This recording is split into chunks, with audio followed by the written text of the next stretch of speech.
Assalamualaikum warahmatullahi wabarakatuh. Nama saya Nova Rizky Raditya Tama, NIM 1952054 akan menjabarkan tentang proposal bisnis yang saya buat mengenai penerapan bahasa pemrograman komputer dalam pengembangan produk microcontroller berbasiskan Arduino Uno. Nah, di sini sebelum saya memasukkan ke ide saya akan menyampaikan kenapa sih hal ini sangat erat kaitannya dengan kita mahasiswa. Yang pertama, kita ini tinggal di Indonesia. Yang menurut data yang saya baca itu ya, di Indonesia ini jumlah mahasiswa itu sudah mencapai 8,9 juta, yang mana itu artinya sudah hampir 90 juta mahasiswa, 9 juta mahasiswa. Nah, kita tahu kan bahwa mahasiswa ini kaitannya sangat erat begitu dengan yang namanya dunia teknologi. Mereka suka hal kreatif dan juga mereka ini menyukai hal-hal yang unik, yang itu menandakan bahwa jadi diri mereka. Nah, hal ini juga didasari karena Indonesia ini mudah untuk menerima globalisasi dari luar negeri, yang mana itu juga bersifat positif ya demi pengembangan kemajuan keilmuan Indonesia. Nah, di sini itu saya melihat beberapa potensi dan juga beberapa threat atau ancaman. Yang pertama, kenapa saya memiliki ide seperti ini akan saya paparkan. Jadi kita tahu bahwa dalam kita ini setelah COVID atau kita sekarang dalam masa pemulihan untuk COVID-19, kita melihat banyak sekali perusahaan-perusahaan luar negeri yang sudah move on dari COVID dan mereka ini berlomba-lomba untuk mengembangkan produk yang lebih bagus lagi. Kita bisa lihat datanya itu banyak sekali sih perkembangan produk teknologi yang mana itu kaitannya erat sekali dengan perusahaan luar negeri. Kita ini tidak boleh kalah dengan hal demikian, yang mana walaupun kita belum bisa menggunakan teknologi se-advance itu atau belum bisa memproduksi teknologi se-advance itu, kita ini sebagai mahasiswa harus berpikir kreatif dalam menciptakan sendiri teknologi yang akan kita kembangkan. Nah, dalam mengembangkan teknologi ini banyak sekali yang berpikir bahwa jika kita menggunakan teknologi seperti A, jika kita menciptakan teknologi seperti B, ini adalah hal yang sangat rumit, hal yang sangat susah gitu. Karena nggak semua itu belajar tentang teknik ya. Yang kalau kita belajar tentang teknik itu identik dengan pemrograman komputer. Banyak sekali mahasiswa di luar sana yang menyukai gadget sebagai piranti mereka untuk menunjang kehidupan sehari-hari, tapi mereka tidak paham bagaimana sih seluk-beluk dari gadget tersebut. Nah, kehadiran kami di sini itu menjawab pertanyaan-pertanyaan mereka tentang bisa nggak sih kita tuh nyiptain sendiri kayak produk sederhana yang kita mau gitu. Tetapi kami ini tidak tahu bagaimana caranya. Kami di sini akan membantu kalian semua. Nah, jadi pada dasarnya kenapa kami menganggap potensinya sangat besar? Karena kami sudah menjalankan beberapa survei mengenai pelanggan. Yang pertama adalah kami bertanya melalui Google Form apakah mereka tertarik dengan teknologi. Lalu apakah mereka paham atau pernah mendengar barang sekali dua kali tentang yang namanya microcontroller, yang mana microcontroller ini menjadi basic kami dalam menciptakan teknologi-teknologi yang akan membantu kehidupan Anda. Lalu kami juga bertanya apakah Anda ini suka merancang teknologi sendiri. Dan juga kami juga bertanya apakah terpikirkan untuk membuat suatu barang ini sendiri, tapi kalian itu tidak tahu cara membuatnya. Yang mana masalah-masalah ini kami lontarkan kepada mahasiswa-mahasiswa, karena kami tahu bahwa banyak sekali orang yang berpikiran tentang hal seperti ini. Nah, pertanyaan final kami adalah bertanya tentang apakah jika ada jasa yang menawarkan hal-hal ini, kalian akan tertarik dalam hal tersebut? Jawabannya adalah 82%. 88,2% itu tertarik untuk mencoba jasa seperti ini, yang mana anak-anak muda ini tertarik untuk menciptakan produk-produk atau untuk merakit produk-produk custom mereka sendiri. Lalu saya di sini akan menjabarkan juga bagaimana relasi customer kami terhadap perusahaan kami.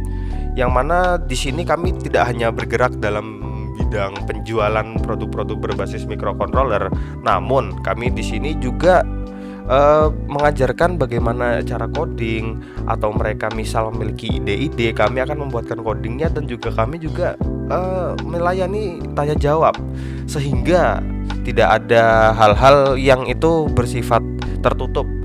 rahasia dapur begitu. Karena kami di sini juga mengedukasi bagaimana customer ini senang dan juga mereka juga mendapat ilmu tentang hal-hal basic pemrograman seperti ini. Lalu kami memiliki beberapa saluran seperti komunitas untuk pemrograman ya.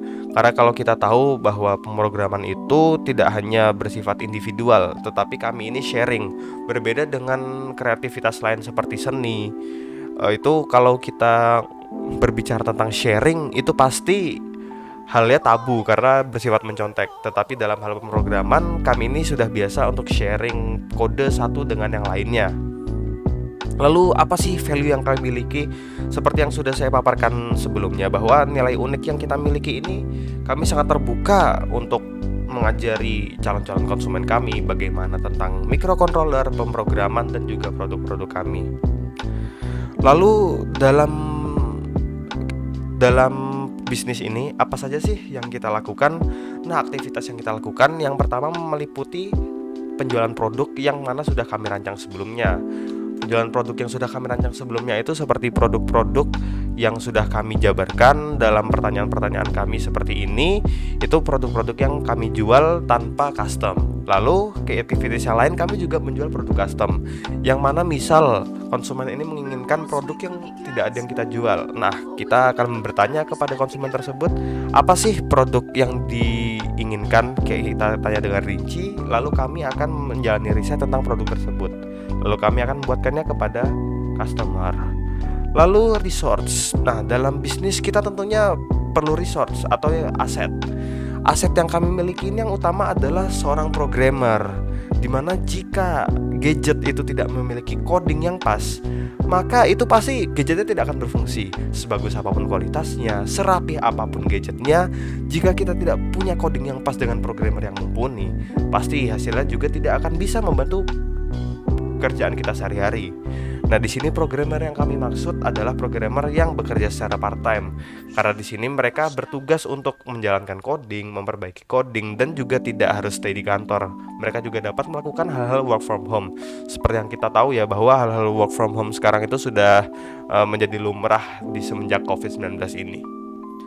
Lalu kami juga dalam resource atau aset yang kami miliki ini, kami juga memiliki riset produk dan juga perwarupa.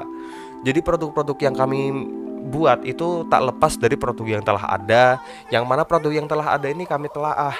Apa sih kekurangan dari produk ini, atau apa sih kelebihan yang masih bisa ditunjang lagi, atau mana saja bagian-bagian yang bisa dipangkas untuk menghemat biaya dan juga membuat produk lebih ringkas. Lalu kami buat prototipenya dan juga itu menjadi kami kembangkan lagi prototipe dan kami jual ke pelanggan.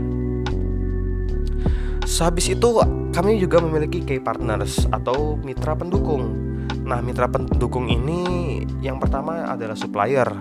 Supplier yang dimaksud adalah supplier dari Arduino, microcontroller, dan juga bahan-bahan baku pembuatan produk kami. Lalu kami juga bekerja sama dengan forum programmer dan juga career company sebagai sarana untuk mengirimkan produk-produk kami. Yang zaman sekarang itu kayak kurir online itu sangat sering sekali, yang kita tahu juga kemarin pada saat lebaran itu membludak semua ya pengiriman mereka, karena itu merupakan hal yang sangat-sangat dicari pada zaman sekarang ini. Lalu revenue stream. Nah, ini adalah hal-hal yang kami acuan menjadi cash flow kami. Dari mana cash flow kami ini terbentuk? Yang pertama yang pasti sudah jelas itu pembuatan produk dan juga penjualan produk kami. Lalu yang kedua adalah penjualan produk custom dan juga riset produk custom. Dan yang ketiga adalah jasa perakitan. Jadi kami juga, misal ada orang yang sudah memiliki ide, mereka sudah punya bahan-bahannya tetapi tidak tahu cara merakitnya atau mereka beli di mana gitu untuk hadiah, kan banyak sekarang yang jual kayak kit bash atau DIY produk yang belum dirakit gitu, mereka tidak tahu bagaimana caranya, itu juga bisa dikirimkan ke kami untuk kami rakitkan, dan itu menjadi salah satu revenue stream untuk cash flow kami. Yang terakhir ada cost structure. Nah, ini cost structure ini sepertinya tidak besar ya seperti perusahaan-perusahaan lain, karena di sini kami tidak melulu bekerja pada suatu kantor yang mana itu memakan biaya listrik, memakan biaya operasional, tapi di sini kami juga dapat mengerjakan di rumah, programmer atau rumah karyawan-karyawan kami, yang mana itu juga bisa menekan cost structure kami. Paling cost structure kami hanya biaya pembelian produk dan juga penggajian programmer-programmer kami, yang mana mereka adalah frontliner pegawai dalam bisnis kami ini. Nah, lalu tidak lepas kita memiliki referensi bisnis lain. Karena bisnis yang kita miliki itu, kita juga harus melihat bagaimana sih bisnis lain ini berkembang atau tidak dalam perjalanan mereka. Kami di sini melihat referensi kami itu sebagai bisnis-bisnis custom, yang mana ada strap dalam masker, yang kita tahu pandemi ini banyak sekali anak muda yang menjual custom strap. Lalu dalam teknologi lebih advance yang mana menerapkan teknologi yang lebih canggih lagi, itu kita bisa melihat ada custom case di smartphone atau custom case di TWS. Dalam casingnya itu juga banyak anak muda yang terjun dalam profesi pembuatan case-case seperti itu, yang itu menerapkan juga printing dan juga beberapa purwarupa lainnya, riset dan lain-lain, yang itu saya lihat sebagai sebuah peluang tinggi, yang mana menjadikan bisnis kami ini dapat juga bersanding dengan bisnis-bisnis custom seperti itu. Tetapi kami ini lebih advance di bagian penerapan teknologinya. Demikianlah penyampaian presentasi proposal bisnis kami. Kurang lebihnya mohon maaf. Wassalamualaikum warahmatullahi wabarakatuh.